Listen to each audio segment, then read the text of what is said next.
The whole camp was going down with what felt like a GI bug. People were running out of toilet paper. It was horrid.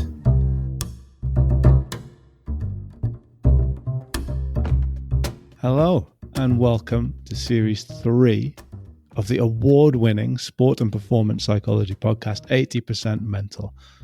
My name is Dr. Pete Olushaga. I'm a senior lecturer in psychology and a consultant in sports psychology, and I'm absolutely thrilled to be back for another series. I say that like I've been invited back. It's my own podcast. I can do as many episodes as I want, really. I suppose what I mean is I'm delighted to have been able to make more episodes of this because it's one of the most fun things that I've ever done, even if it is fairly labor intensive. Anyway, if you haven't listened before, I generally start with a question about the psychology of performance, and then I invite special guests to help me answer that question. Series 1 explored some of the key psychological skills that athletes and other performers might use by asking things like, what is anxiety? How do I set good goals? What's the deal with mindfulness? Series 2 focused more on some of the applications of psychology, so dealing with injury, how to be a good sports parent, developing team culture. But the series also tackled important issues as well. So I explored racism in sport and issues of cultural awareness and diversity. Now, in this series, I'm abandoning the Let's Ask a Question format altogether, because quite frankly, it's annoying to have to think of those titles.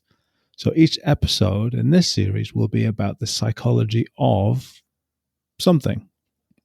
And I'm going to explore as many different areas of performance as I can, some to do with sport, but others to do with some hopefully interesting areas of performance that fall outside of the sport world.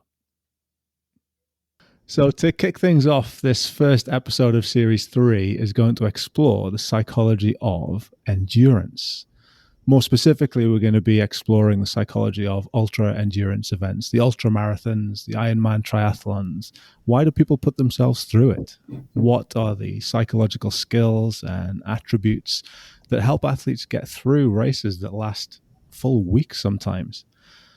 So the titles of the episodes might have changed, but the need for me to talk to experts hasn't. So it's my pleasure to introduce the first of my two guests, Greg Hewitt. Greg's the managing director at Rockall in the UK, but is also a bit of an endurance athlete. He's recently completed a 100-kilometer race across the Lake District, the Ultra Trail Snowdonia, which is 100 kilometers around Snowdonia with enough elevation, I'm told, to have summited Snowdon 7 times. It's quite steep. So many marathons and half marathons that he's lost count. And last year, Greg completed the Marathon des Sables in October. Greg, welcome to 80% Mental. Thank you, Peter. Greg, for people who aren't sure, could you just give us a quick breakdown of what the Marathon des Sables actually involves? Okay, it's, their kind of buzz title is the toughest foot race on earth. It's 6 marathons, or the equivalent of 6 marathons in 7 days across the Sahara Desert. In Morocco, and you have to be self-sufficient for the week, with the exception of water and a tent. So you have to carry all your own gear, food, all that kind of mental baggage as well for the week, and it's all on you. And if you forget anything, then it's tough.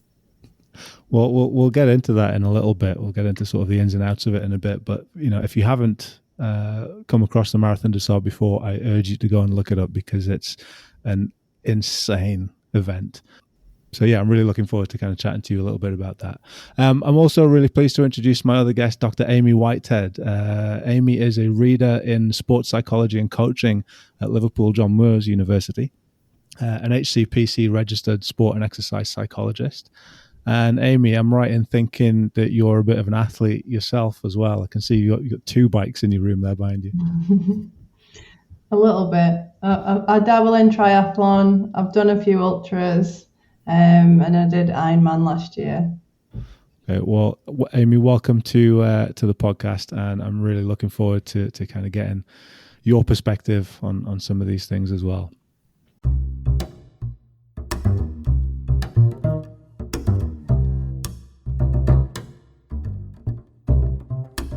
So I'm going to start with Greg. You've done quite a few endurance events now, as I said in the introduction, and the Marathon des Sables was, I don't know, is it fair to say that was maybe your biggest undertaking?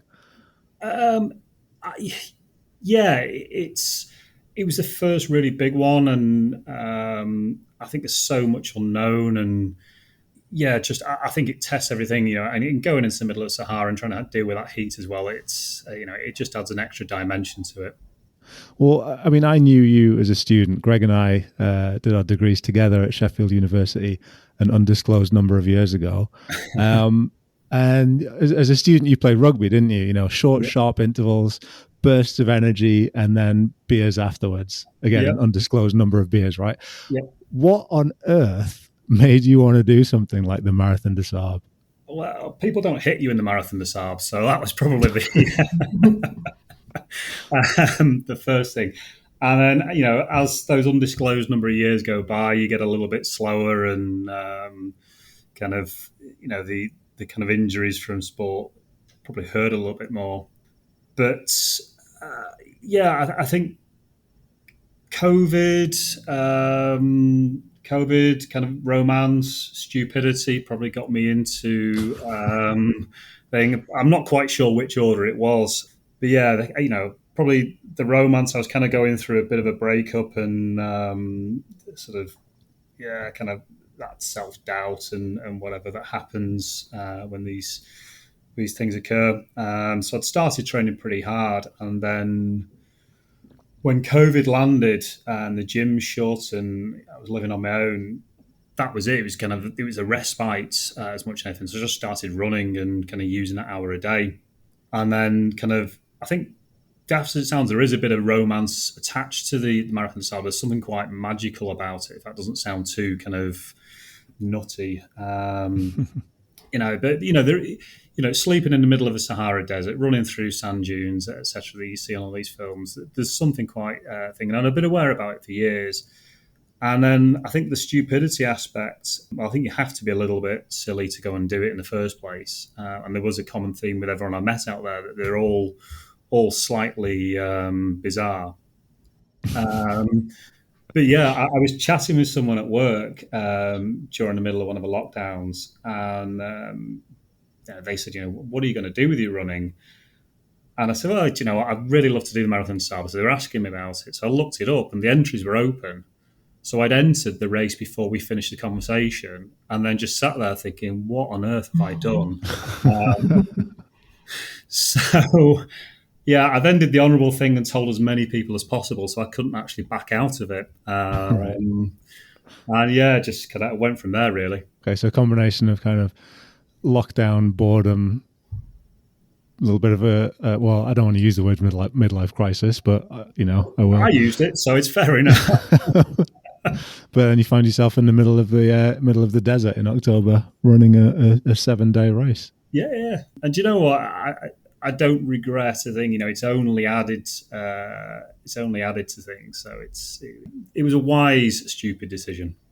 Amy, obviously you've got the psychology expertise here, but as you mentioned, you're also into endurance events. You do a little bit of triathlons. What was it that drew you to that type of sport? Yeah, so similar things that Greg was talking about there. COVID was a big influencer into me signing up for the Ironman. And I guess I think when COVID hit, I thought, right, I need to make the most of this time. Stupidly, I thought I was going to have loads of time on my hands, but it didn't work.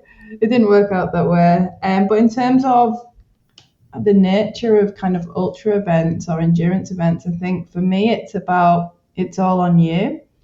You're not relying on anybody else. And I remember when I talk about ultra, the furthest I've ever run is 43 miles. I'm not sure what that converts to in kilometers. So that was tough enough in itself, but it takes you to another place. And I'm sure we can talk about this, Greg, but you kind of you know yourself on a different level, because you'll never ever push yourself to them places in normal everyday life. So for me, it's kind of seeing how far you can push your mind and your body. And even the training that leads up to that is an achievement in itself. And it's a process, and like, it sounds a bit crazy saying this, but an enjoyable one. So yeah, I think for me, it's all about kind of where I can push myself on a personal level. And that's kind of why I went into endurance. So for triathlon, I couldn't swim in 2018. So like running, I was okay at. Cycling, riding a bike, you can, you're not going to drown riding a bike. And that was my biggest fear for Ironman, is like, I need to just not, that was my goal to get through the swim, is just finish it and not sink. Yeah. So yeah, like I had to teach myself to swim, but I think it's individual. So you've got these personal little goals that you're always achieving. And once you get kind of, the longer the distance, the less it is about winning or times, and it's just more about personal achievement. That, for me anyway.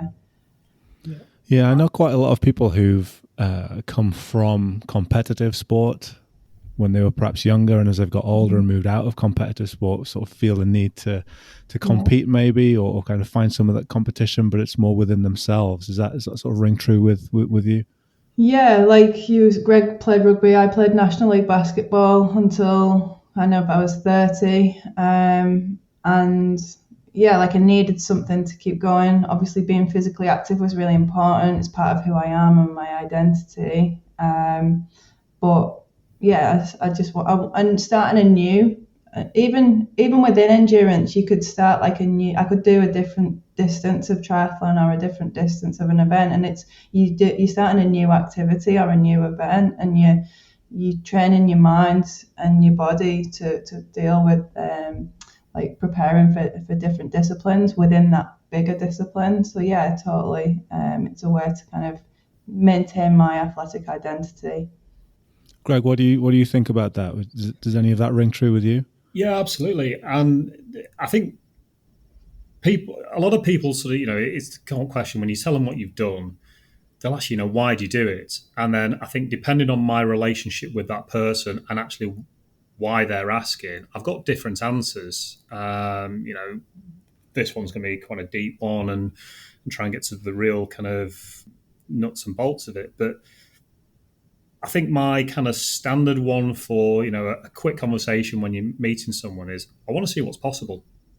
I want to know what I can actually achieve. And, and then that can I don't want to break myself, but I actually want to see, okay, well, how far can I push myself? And I know these things are achievable because other people have done them, but am I capable of doing it? And, will my mind and body hold true through that? Because that's the thing. As Amy said, it takes you to places that you don't ever go to otherwise. Probably for good reasons, but and that bit afterwards is just phenomenal. When when you're coming away, unashamedly, I've probably cried after every insurance race I've ever had. Sometimes quite openly and sometimes, quite privately, where you just emotionally, it just gets you. It's weird. It's a real sort of almost journey of, I guess, personal discovery, isn't it? Challenging yourself, seeing how far you can push yourself, seeing what you can do. And yeah, sort of real self-discovery. Absolutely. Amy, you mentioned your first event was, I think, a triathlon, did you say? Mm-hmm. So when you're at the start line for the first time in one of these things, right, and you know that something big, something that you've not done before, what's actually going through your mind at that point? Because I'm a sports psychologist, obviously I've prepared as much as I physically can. So if I go back to my first ever triathlon, I think it was in 2018. It was like a beginner triathlon. It was in a swimming pool. So I only had to do 16 lengths in a pool, but that was like mega for me at the time, because I literally, I did it breaststroke. I was still having lessons with like the over 50s in the local pool. But I think I just took it as like, because it was a new activity, it didn't matter what the outcome was, because it was, I'm still in like the honeymoon phase with the sport. And anything I do at that point is progress, because I've never done it before. So the first time at any distance for me is always like fun and just kind of let's see what I can do. But then like over the next couple of years, so I've done one Ironman, and now I'm thinking, right, I really need to not kind of think, right, I need to beat my time, because the second or the third, I might enjoy it less because I'm too fixated on time. Sorry, I'm not answering your original question here. But this maybe is a question for Greg. Like, after this, if Greg was to do the Marathon des Sables again, like, what would it be, the same or would it be different in terms of you've done it once now, Greg? Like, what would be different from your kind of how you prepare, from your mindset, from doing the event itself? Yeah, sorry, I've completely No, you go ahead. It's a funny one, because I am actually thinking about going back. So I think half of our tent finished, half didn't. That year, it was, the dropout rate was pretty high, and the kind of the bond within the tent, they're friends for life now, and they're all, the ones that didn't make it are all talking about going back in 24. And I'd really like to be there with them to kind of share that experience. We had such good fun. And I think I don't know what would be better. I think just the unknowns, if that makes any sense. And when I'm going into anything, I'm trying to take as many of those out as possible. So going into it last time, my biggest fear was, can I do it? And how we're going to react to the heat, but can I do it? There's lots of kind of bits that make that up. And I'd recruited a coach, because so the race was supposed to be in the January originally, and in April, and in the January they had this expo, and the kind of race organizer from a UK angle came on, and he had these top 10 tips. Number one was overtraining is the biggest single reason for not making the start line. So, okay, fine, and I was doing about 50 miles a week at the time. And then another guy who has done a lot of Marathon des Sables, as in more than 10, and has coached a lot of people through it, he came on, and someone asked him what the athletes he was coaching, how much they were doing, and I think they were doing about 110 miles a week. And I sat there going, oh my God, I'm kind of way off the mark here. And then the second coach came on, and I found her a lot more relatable. She'd won the women's events of MDS, and was very pragmatic, but kind of felt much more in tune with me. So I dropped her a message afterwards and sort of said, listen, this is what's happened. I'm now really nervy about where my training is. Would you be prepared to work with me? So we had a kind of an interview. I think it was probably the best description 2 days later. And yeah, it was. And I kind of sat there kind of trying to prove myself on this call. And I said, yeah, I'll work with you. I like what you're doing. And we did some bits.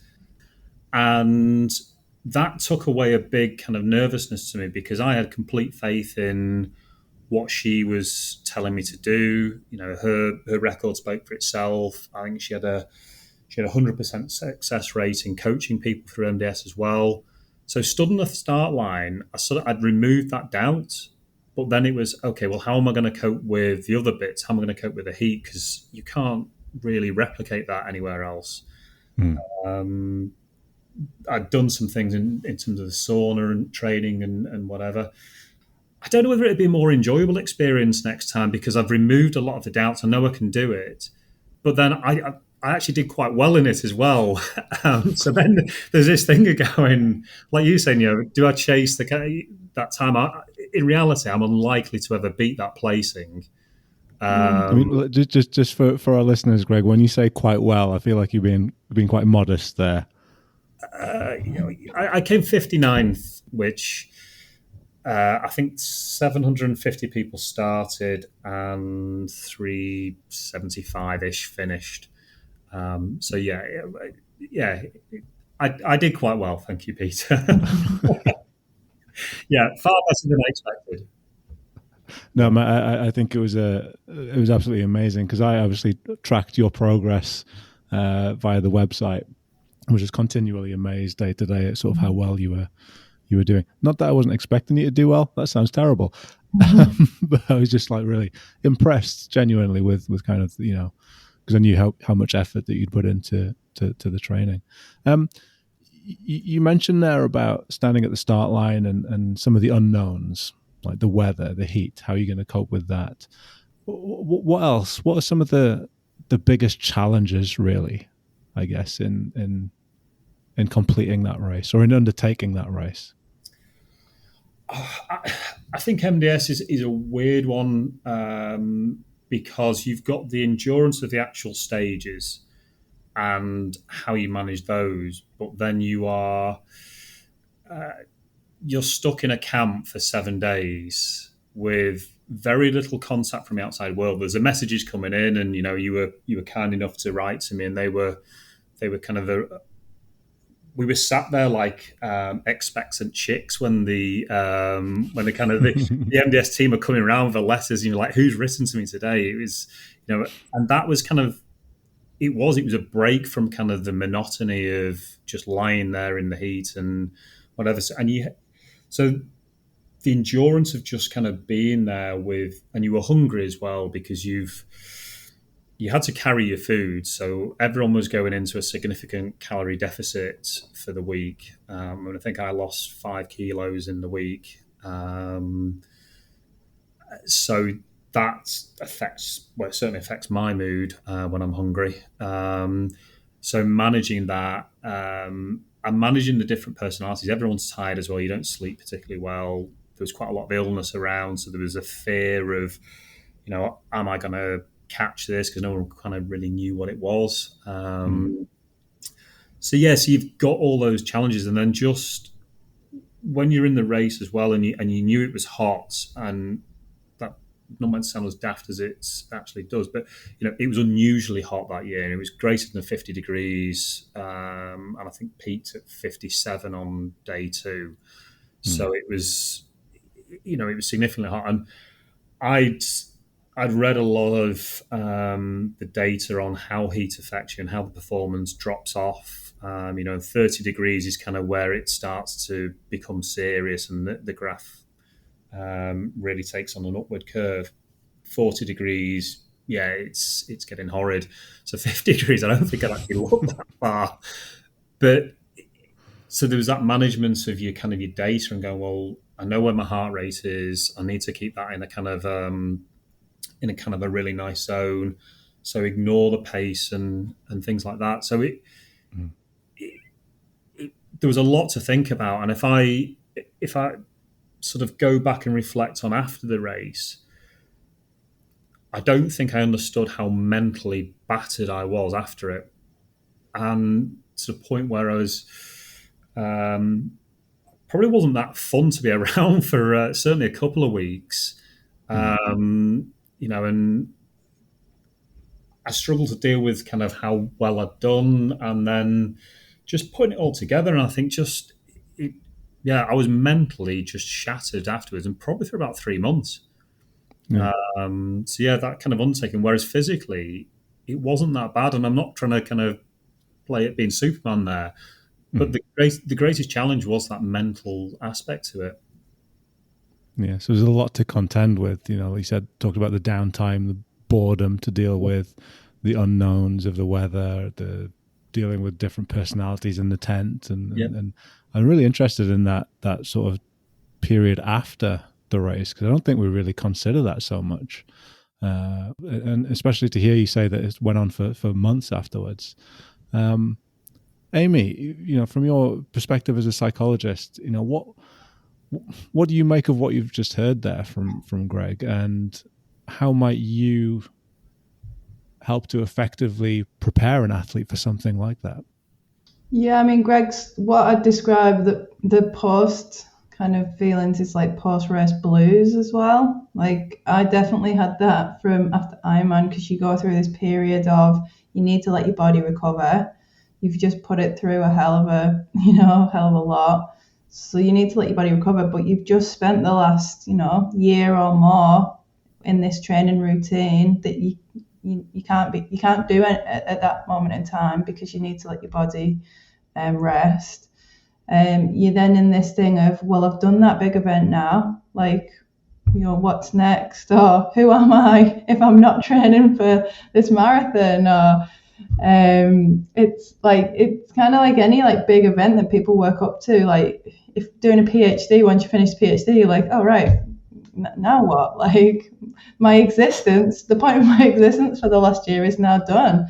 So yeah, there's a real big period there. And from a sports psych perspective, I'd always, when I'm working with an athlete, get them to prepare for that. So, what can we put in place to help you to plan for the post-race kind of period? Like the coach that was giving me advice was like, he told me, you will feel this way. You're like, you need to not do these types of, because sometimes you think, oh, I can go out and do a run, or I can go out for a ride, but actually it's so detrimental to your body, because you're in a stage of like your immune system's at risk.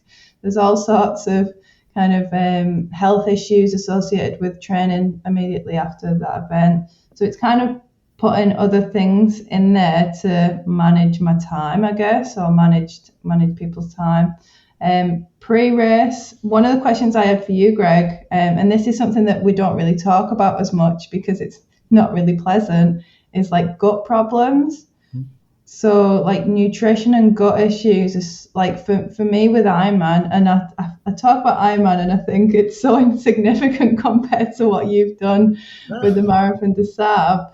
But like that was one of the things that and I did the race with a couple of colleagues, and you can't really train for that. Your body, you can't train to put your gut and your digestive system through like the amount of exercise and the type of kind of nutrients that you're putting in your body or you're not putting in your body. So did you have kind of gut issues? No, I didn't. And that was actually part of the reason for the big withdrawal. And, so it was all around, and it became such a big fear factor. And, without wishing to sound too grim, maybe this will be someone that gets cut from this, but, but we had people, so we were in the height of COVID. We still had to have face masks on, for kind of bus journeys or whatever when going to and from the race. People were running out of toilet paper.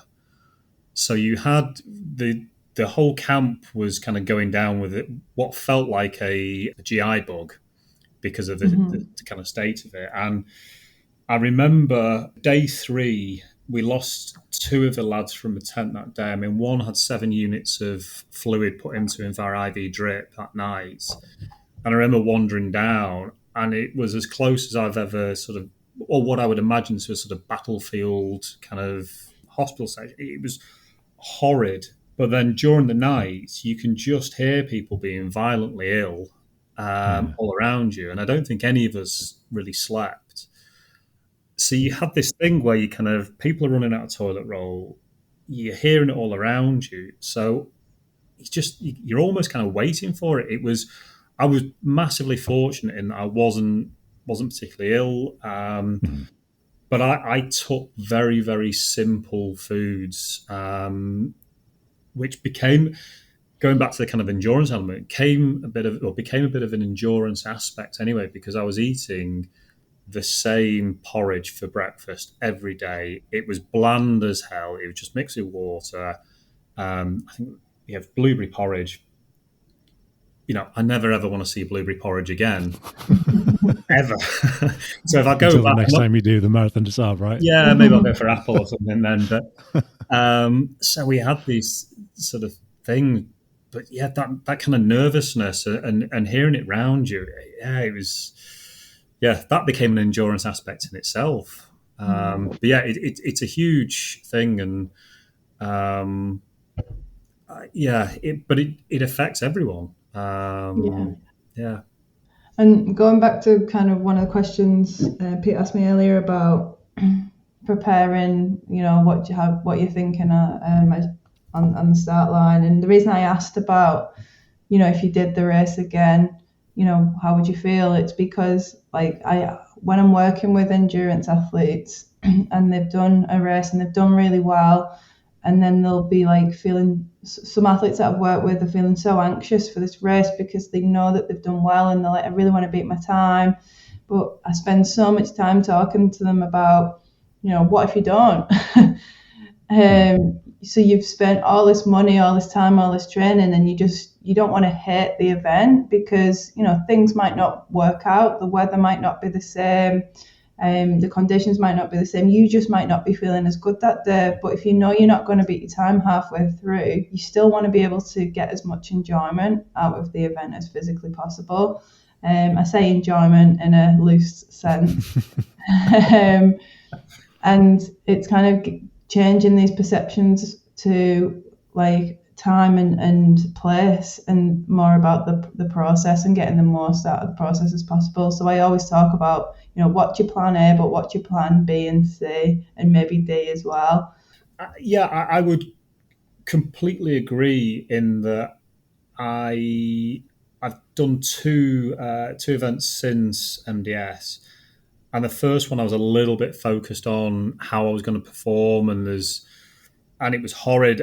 I came down with, I tested positive for COVID about 2.5 days later, so I don't know whether I was actually ill during the event, but I was in a whole world of horribleness for large sections of that thing, and.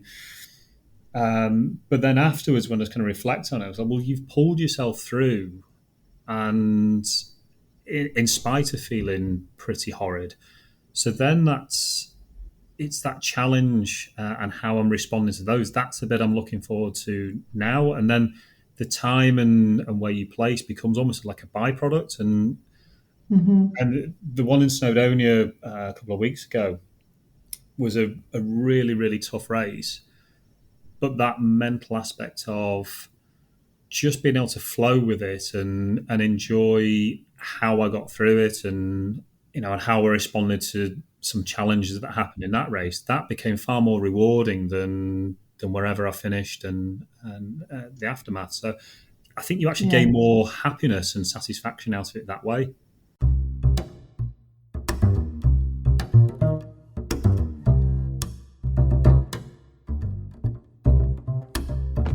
So this is 80% Mental. I'm here with Dr. Amy Whitehead and Greg Hewitt, and we're talking about the psychology of endurance, what motivates people to take up that kind of sport, to put themselves through that type of event.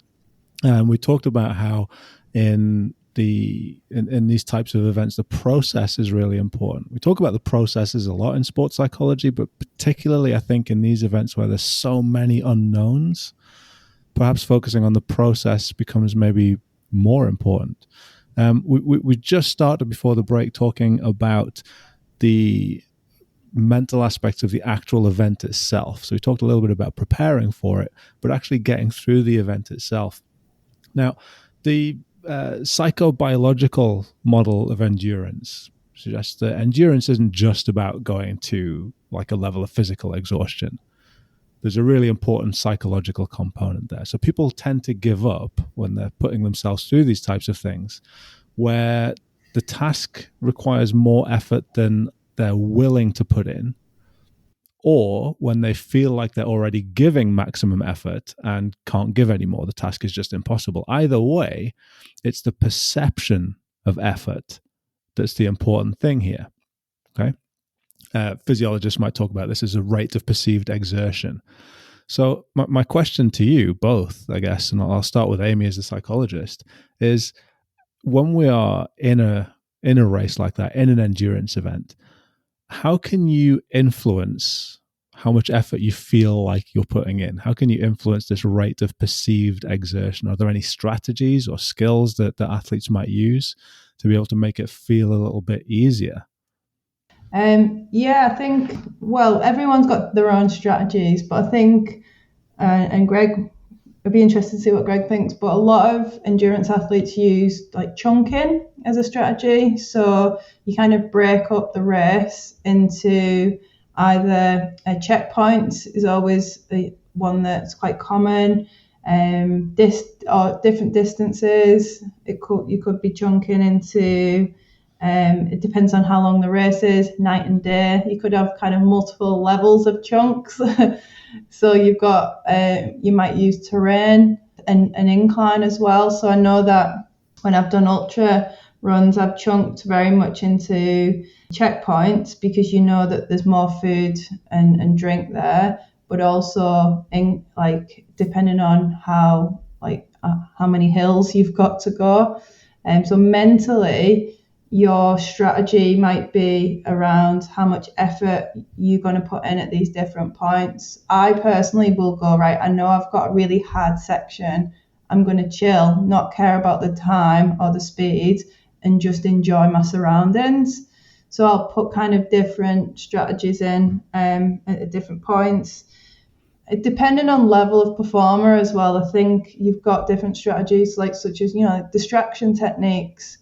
A lot of novice runners will use things like music and a kind of daydreaming.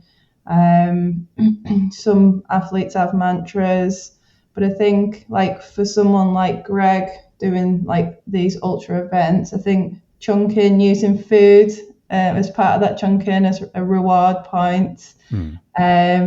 Sometimes daydreaming, taking yourself to another place. Mindfulness has become really big now within endurance running. So yeah, I think off the top of my head, they're kind of the main obvious kind of psychological strategies. But I'd be interested to know what Greg's been using in the Big E's. I didn't realise I'd been using chunking, or that was actually a kind of strategy. It was just subliminal, really. But yeah, you're exactly right, and that can. Yeah, it can be chunking within chunking as well. That you're in a section and you're on a bit of a tough hill. It's hurting, so you kind of right. You know what? There's only 5 more minutes here. Let's get through that, and then it's a good section there, or I can open my legs there. I kind of my big one, and I've been reflecting on this beforehand, would be there's the why am I doing it?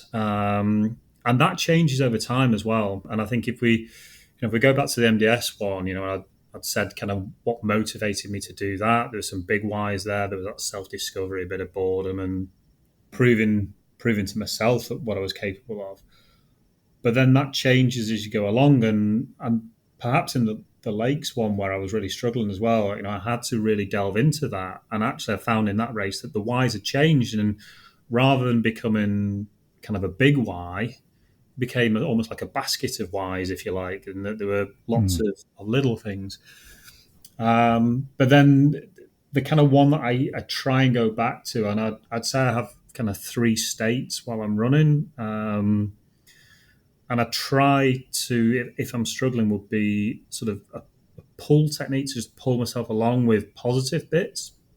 The whys will fit in there, but I think about things that are really important to me, loved ones, kids. Okay, what? Probably a little bit of that chunking again. Okay, well, I'm going to get some food here, or there's a bit of rest. I can change some clothes, and nice things. Particularly in an ultra event, I don't think dig in, and you can only sustain that for so long. It's just the last race was 26 and a half hours. So, dig in, you can't maintain that mental state for very long. I can't anyway. So I really like that positive state, and that then becomes kind of a distraction, and try and get myself into kind of like a flow state where things are just kind of happening. And then on kind of tough sections where it is kind of dig in, or, if you're feeling pretty grim, probably reflect back to training where it's been hard. So you know that you can deal with these tough sections and that you've got the skill set to actually get through it, and that knowing that you'll pop out of it as well. And I don't know what it's like on Ironman, but certainly on the ultras, you kind of, there's like a bit of a wave for me where you'll have periods of time where you could have felt really crappy for a portion of the race beforehand, but you pop out of it and you suddenly end up in this zen-like state where your legs start working again and everything feels good, and you're just going.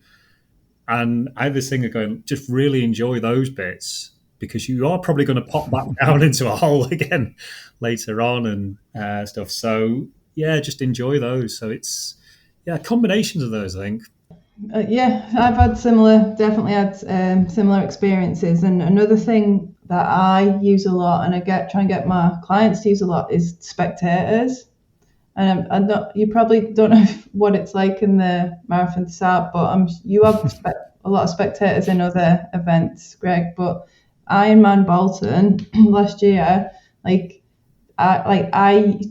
sounds a bit odd, but every time someone's cheering for me, I'll take that as energy, and I'll kind of imagine myself as this like empty battery, and every like cheer, every cowbell, it's like filling me back up again. And I think thanking spectators and using gratitudes is something that I personally use quite a lot, and try and get my clients to use, is that we're paying for these things. We've got the privilege of being able to, train, to be there, to be in these places all around the world, I can afford a nice bike and some good trainers. So it's like, when you are in your real low point, it's, Amy, you've got legs. Like, how privileged are you to even be in this situation? So sometimes, yeah, the gratitude is something that I'll try and use a lot. Just be like grateful that there's people out there giving up their day just to watch people run in circles or cycle in circles. And try and kind of take as much energy from my surroundings as possible. Well, there's some really fascinating stuff there. I think, Greg, you talked about having like a basket of different whys. We often talk about finding your why are you doing this? What's the kind of ultimate purpose? But, it's really interesting to hear that you talk about having lots of different ones and that they change as well. Yeah. Perhaps even through a particular event as well as sort of before and after. And then, Amy, you've kind of just brought up a whole bunch of different strategies as well. So there's some imagery in there as well. So using the spectators and literally kind of pulling their energy out into yourself, and that sense of gratitude as well, and sort of privilege, being lucky to be in this position. If anyone's sort of interested in some of these strategies, Noel Brick and his colleagues wrote a paper in 2014. We often talk about the idea of association and disassociation. So when you're in these events, you'll either focus on what it is that you're doing really intently. So you focus on the fact that your legs feel tired, or you focus on your breathing. It's kind of association type strategies, or disassociation, which is more the distraction type stuff. So deliberately thinking of something else. So what Brick and his colleagues did was they kind of extended this model and extended this idea to talk about different types of association. So internal association, where we're focusing on internal processes, sensory monitoring. So things like breathing or soreness or fatigue or thirst, for example. But also more active self-regulation, they called it. So controlling or just monitoring your own thoughts, your own feelings, your own technique, for example. But they also talked about this idea of external association as well. So this was kind of some of the stuff that Amy was talking about. And I think this is almost like the chunking that you were talking about as well. So you're focusing on splits, on the route, on mile markers and so on. And then they talked about dissociation strategies. So thinking about something else, but in terms of two different ways of distraction. So there's active distraction. So doing it on purpose. So daydreaming, or something. This is something I do, sort of doing like maths puzzles and stuff in your head while you're training, or imagining music, right? but this involuntary distraction as well. They talked about this idea of just sort of getting lost in what's going on. So noticing the other competitors or the scenery or just kind of irrelevant daydreams that you don't really have on purpose. It just happens. And Greg, I think you were kind of almost alluding to that a little bit when you were talking about perhaps the conditions for getting into that flow state, where you're just sort of absorbing what's going on, but not really consciously trying to. But it's a really good paper for anybody who's interested in sort of finding out a little bit more about some of that stuff. Greg, obviously you're not a psychologist. Where did you pick up some of the skills and strategies that you've used? Because it seems like you've got quite a lot of things that you go to. Is that just from experience? Is that from kind of other people kind of giving you ideas? Where did you pick up some of this stuff? I think some of it just comes from having been in the races and having completed them and sadly going through a bit of suffering and coming out the other side and going, well, do you know what? That worked. Now, some of that can come through the training in terms of, if you're doing interval work or, something that's pretty unpleasant, or even the long run where you're starting to push out and do it, then you pick that up. When you and I met each other at university, my kind of dream was to go off and be a Royal Marine and go and roll in the mud and do that. It was kind of it probably didn't involve doing what I would class as a serious job. So it seemed like quite a nice option. You kind of kept fit and had some good crack with people. So I'd had a reasonable involvement with them, and I think the thing that always stood out to me was that they were, you've got to prepare. You have to be, your kit had to be in good order. So you'd done all that sort of work beforehand. But also that you had to have the attitude with it as well, and that positivity. And I think that kind of flows through into where I was before and sort of saying, look into that thing of, whether it's your whys or whether it's kids or whatever it is that's important to you that kind of snaps out. Or, AIM was talking about surroundings. I mean, ultras are generally in really beautiful places. So you've got that to just kind of enjoy it. And actually, if you have that attitude, I think it's good. There was a thing, and I use this in everyday life, where I think it's the advanced motorcycling course, where they actually teach you to crash, not in terms of how to land on the ground, but if you imagine a bike that's overshooting a corner and you're going into some trees, the natural instinct is to say, don't hit that tree.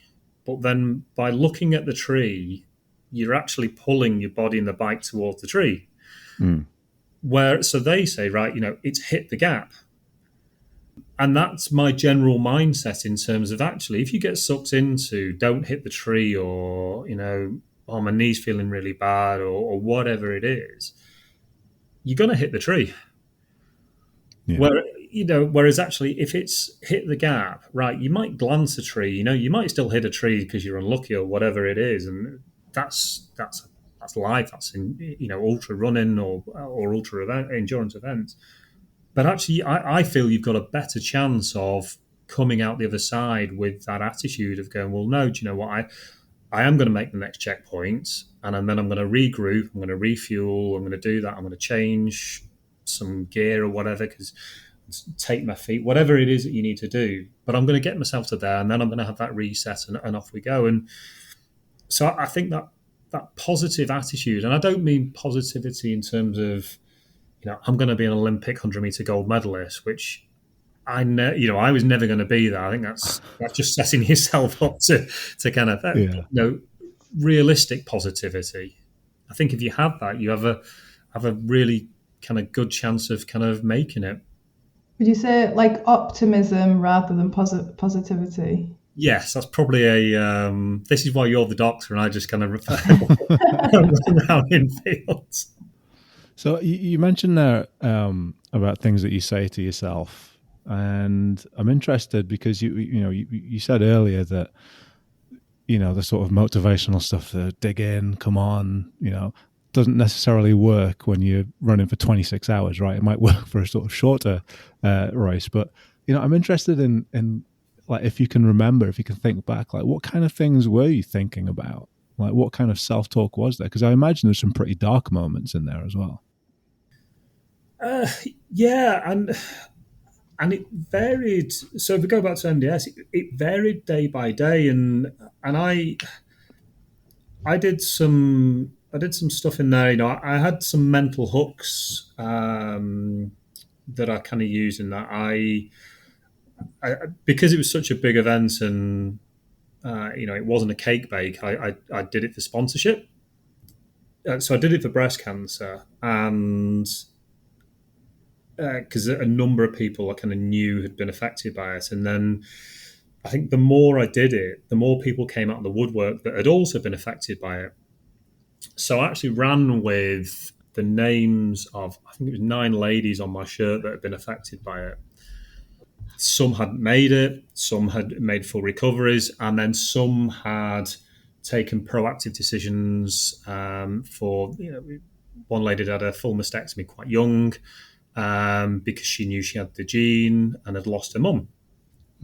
And I kind of had those on, and I had my kids' names on my shirt as well. And it was a thing, there's that natural thing, your head comes down, so I could actually look down and see these names. And I remember thinking as well, saying, doesn't matter how hard you're finding this right now, they've had it tougher. So, and I think that was quite a nice, it was quite a nice reminder of, I've paid to do this. I'm putting myself in this. People end up in endurance situations in daily life, which they have to get through. And that was kind of one that kind of flashed through on a daily basis. And the kids were there kind of to make me smile. And there was an effort of, come on, they told their friends what I was doing. So there's that bit of, make them kind of proud of what I've done. But then as we were losing tent mates, they were retiring rather than actually losing them. It became about kind of the tent and actually that we wanted to do it for the tent and do it for the lads who hadn't made it, and actually they all waited around as well at their own expense for us to come back. And that was quite a humbling experience. And we didn't know when we were still running whether that was actually going to happen. Yeah.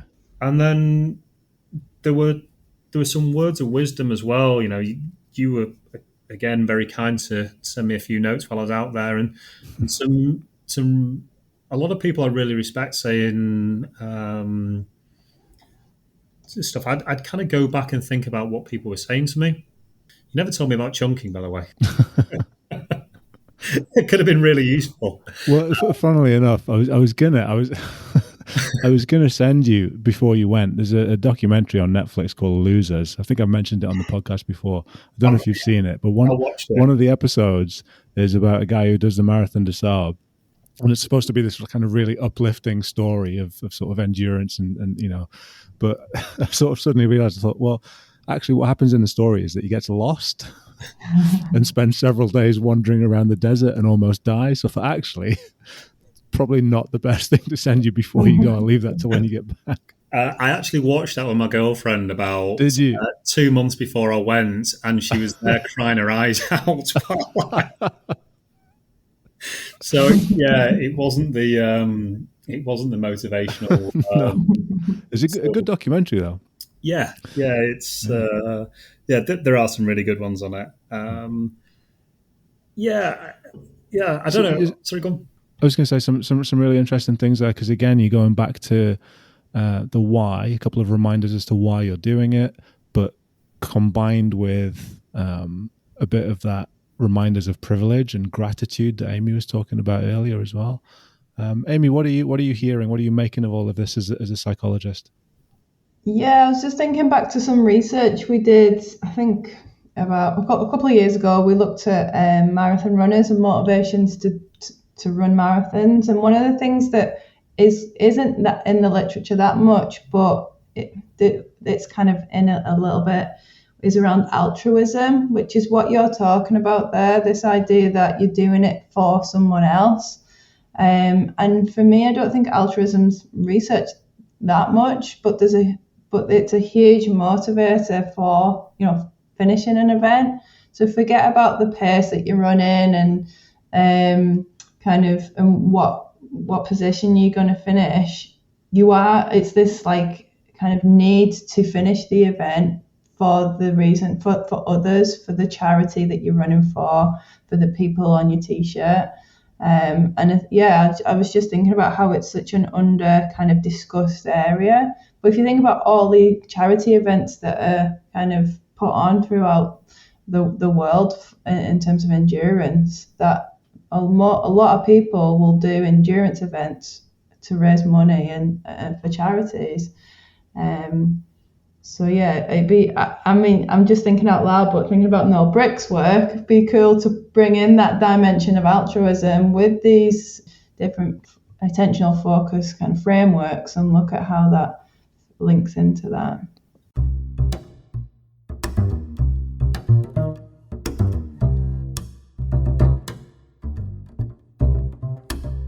I'm here with Dr. Amy Whitehead and Greg Hewitt, and we're talking about the psychology of endurance. This is 80% mental. I'd love to hear your thoughts on endurance. What are your strategies? What are your go-to skills that you use to get you through some of those longer events? You can comment on the website, 80percentmental.com, or you can follow us on Twitter at EPM Podcast or Instagram at 80percentmental. It's all words.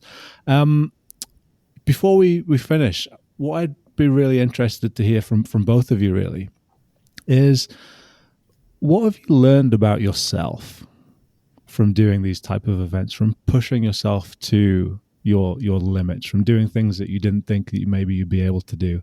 Amy, I'm going to come to you first. What have you learned about yourself from getting into endurance events? I think the first thing is that there is no limit. I think we put our own limits on ourselves. I won't go too much into it, but I come from quite a working class, patriarchal background where there is a lot of limits put onto people. Yeah, sure. So I was told that you don't want to do that, it'll damage your body. Women shouldn't be doing things like that. But I think throughout my life, I think maybe that's driven me, and that as long as we put the training in and we make time and we kind of, plan effectively, then there are no limits to what we can do. But then on top of that, social support is really important. Being part of a network. So one thing I haven't talked about, but Greg alluded to, is this you're part of a club. You're part of this Marathon des Sables club or an ultra running club or triathlon club. Even if you're not cycling with all these people all the time or training with them, you are part of this exclusive club. And feeling that sense of identity is so important. I think having that sense of identity and that social belonging and learning that there is no limit. Yeah, that's probably my take-home messaging. I love that. Prepare effectively, and there's no limits. Greg, what about you? What have you learned about yourself from putting yourself through these things? I'm probably as awkward as my mum always said I was. And in fact, what do you mean by that? Well, so when she sponsored me, I think her message was, "You've always been determined. You'll go and do this." Mm-hmm.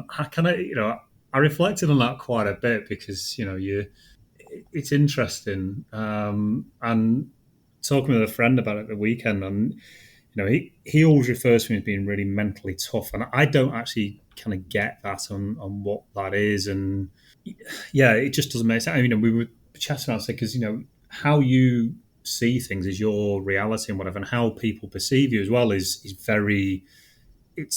that's very different, and not always how you want to be, or not always how you see yourself. So I kind of it's been a kind of weird one there that I wouldn't say I see myself as mentally tough.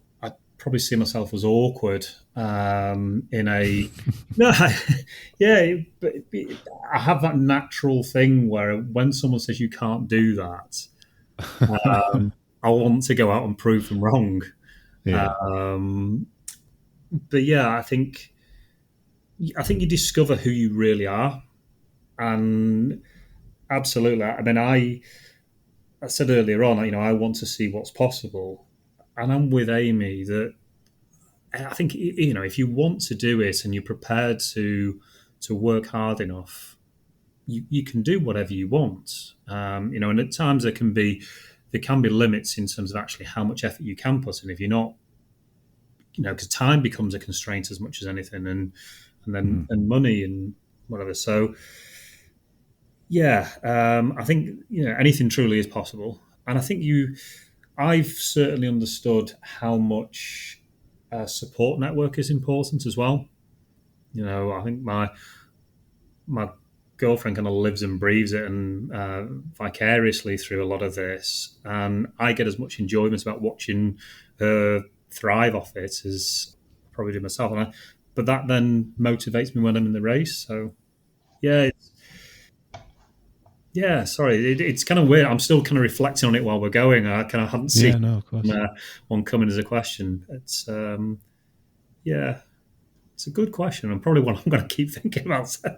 Well, I think that's it, though, isn't it? It's perhaps an ongoing process of reflecting on doing these things, and it's not a case of, I've learned this about myself now, I'm going to go and get on with the rest of my life. It's a sort of ongoing reflection. So, no, thank you. I appreciate that answer.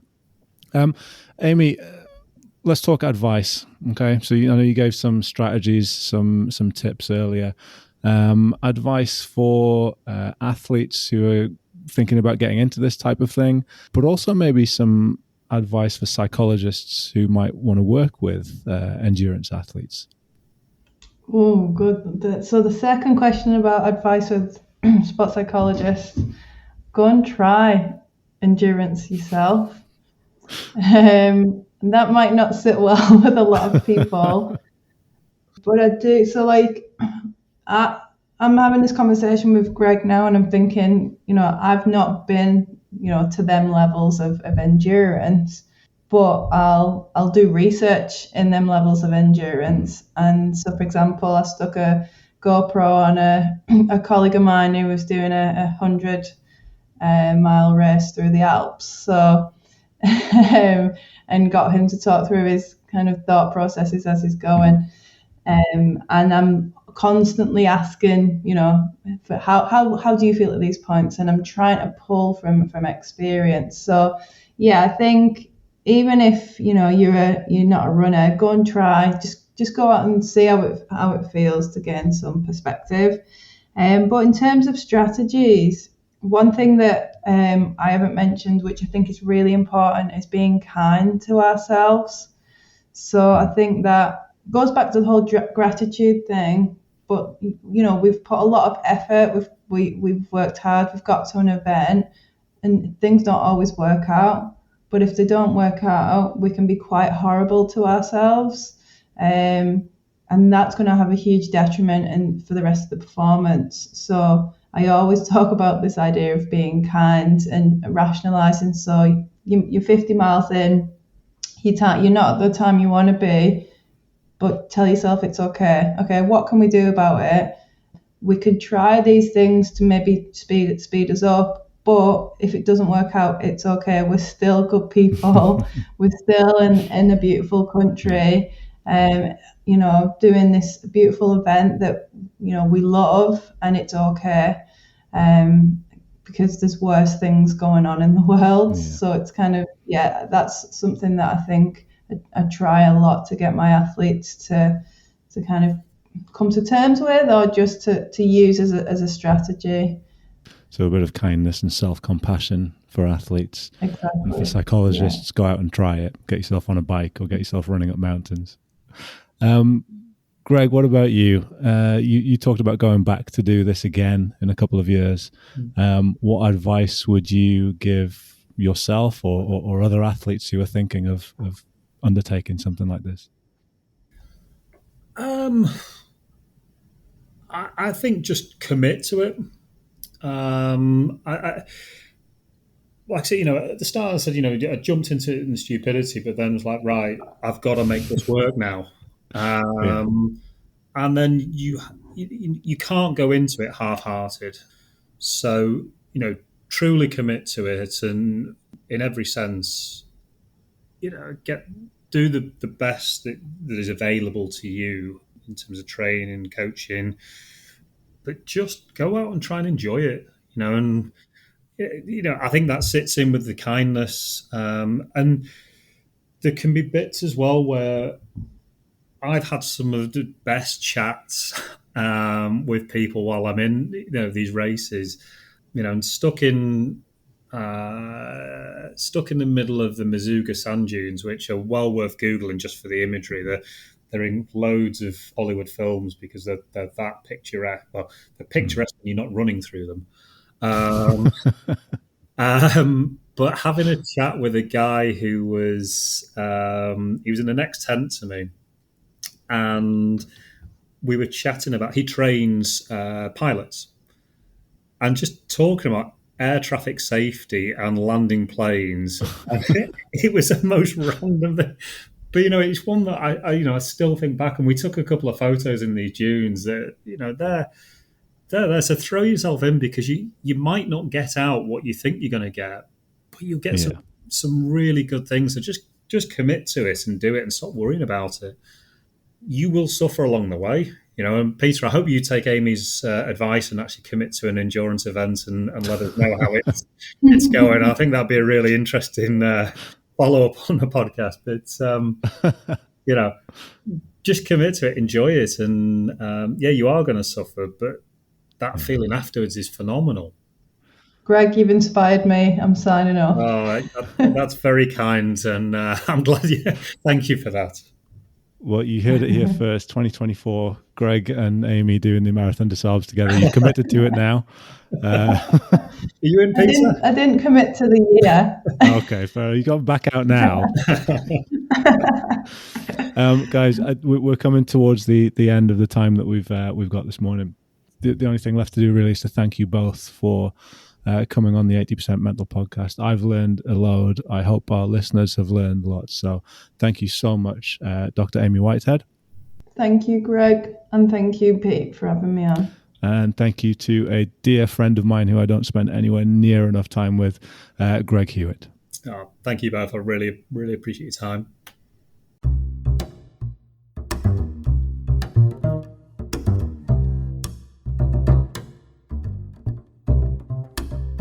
Well, what a fantastic start to this third series of 80% Mental. I learned a lot from talking with Amy and Greg about the psychology of endurance. We talked about what motivates people to take up this type of event in the first place, what motivates people to push themselves to their limits or their perceived limits. We talked about different strategies and skills that athletes can use, both in preparation for these types of events, but also during them as well. Dividing races up into chunks, the different types of self-talk that athletes can use to get them through, thinking about reasons as to why they may be doing it, and gratitude as well, and self-compassion were all different things that athletes might use in order to be successful at these events. But the big key for me was just enjoying them. There's so many different elements that go into performance here that actually focusing on the processes becomes much more important than usual. Enjoying what you're doing is the key to getting something out of it. And I loved what Greg said at the end there about what you might get out of it isn't necessarily what you thought you might. Well, I hope you've taken something useful or interesting from this episode, whether you're an athlete or even a coach or a psychologist or somebody who just is interested in watching endurance events. Don't forget you can listen and subscribe at 80percentmental.com. You can follow us on Twitter at EPM Podcast or on Instagram at 80% Mental. Again, 80% Mental is all words. Leave a comment, leave a tweet. Tell us about your experiences of endurance events. Maybe you're an endurance athlete yourself and you've got some different strategies. We'd love to hear from you. Anyway, I hope you've enjoyed this episode of 80% Mental, and I'll see you next time. Well, I won't see you. It's a podcast.